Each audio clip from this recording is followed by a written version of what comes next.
সিলেটের আদালত চত্বরে তুল কালাম কাণ্ড, আইনজীবীদের সাথে পুলিশের হাতাহাতি হয়েছে। ঘটনার সূত্রপাত জিআরপি শাখায় একটি নথি দেখাকে কেন্দ্র করে। সেখানে নারী আইনজীবীর সাথে এক নারী কনস্টেবলের বাকবিতণ্ডা হয়। এরপরেই ছড়িয়ে পড়ে উত্তেজনা। এতে 2 সদস্য আহত হয়েছে বলে দাবি পুলিশের। শিয়া বাটার, অ্যালোভেরা ও ভিটামিন ই সমৃদ্ধ লিলি বিউটি সোপ। সিলেটের আদালত চত্বর, হঠাৎ পুলিশ ও আইনজীবীদের উত্তেজনা, হাতাহাতি। ঘটনার সূত্রপাত সকালে জিয়া শাখায়। সেখানে একটি নথি দেখতে যান এক নারী আইনজীবী।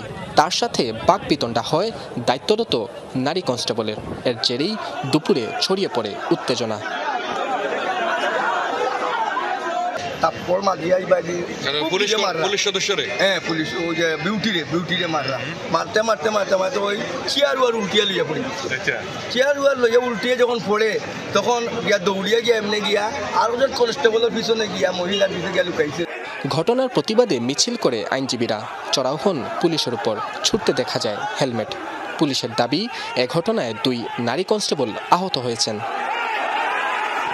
কাজী সেবা নামে একজন ভদ্র মহিলা এবং তিনি পেশায় আইনজীবী।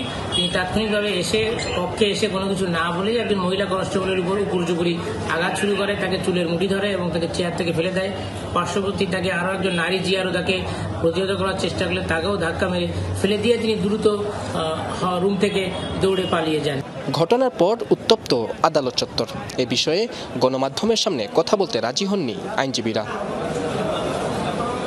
নাবিল হোসেন, যমুনা নিউজ, সিলেট।